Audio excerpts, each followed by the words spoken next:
سابسکرایب لایک کامنت و زنگوله یادتون نره و تا موقع که این بیاد لطفا این کارا رو انجام بدید بریم. خب بچه ها من یه بار رفته بودم تو این سیف و الان واردش شدیم. خب اینجا این چیزا این همچین شکلی داره، چیزای جدید اضافه شده و ما میتونیم به اینجا شمشیر ویدری اضافه کنیم که برای اینکه وقتتون گرفته نشه من کریتیو میکنم.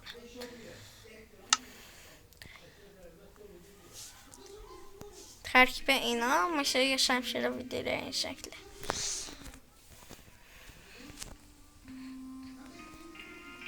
ندرایتی فکر نکنم باشه.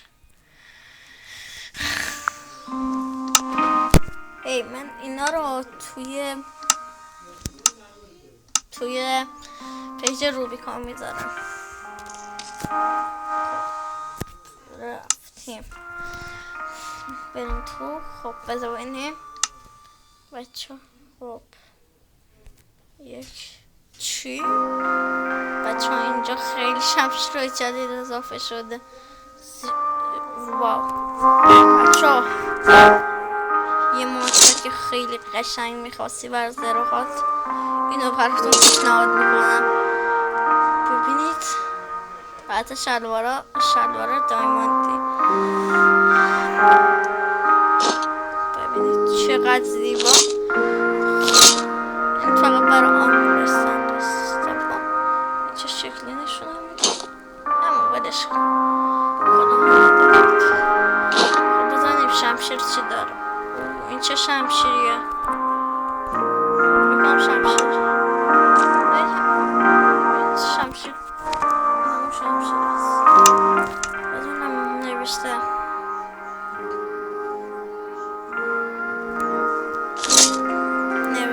خب چکار باید کنیم؟ گفته بود یه شمشیر دایموندی و واو آقا شیدر میخواستید آیتم هم خیلی قشنگ بشه من اینو بهتون پیشنهاد میکنم. خب ببینید چقدر خفن شده. شمشیرها جدیدم داره اینجا بچه ها. الان این شمشیره چیه؟ شمشیره ویدیریه بچه ها.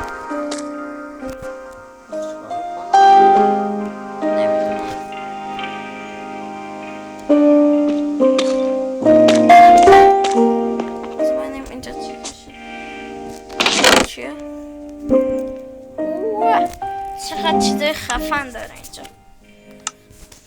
خب بذار اسکینمون رو ببینیم.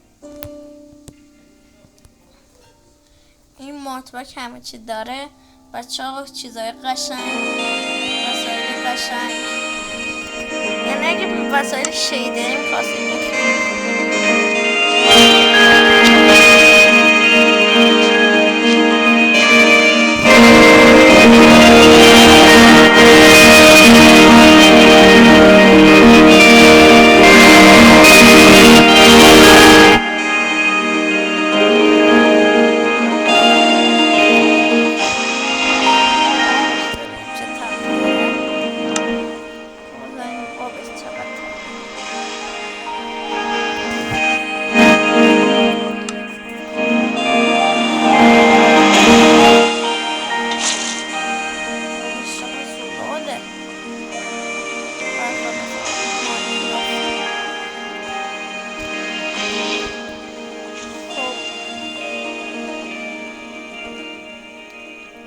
خب اگه خواستید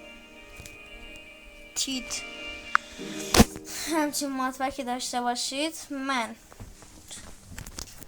یا این خونه های جالب اینو میذارم تو دیسک، میذارم تو پیجم برای تو ریویکا همه چی داره کلا. حالا تا ویدیو بعدی و ماتبک بعدی اگه لایک و کامنت و سابسکرایب نزدید الان بزنید و خدا حافظ.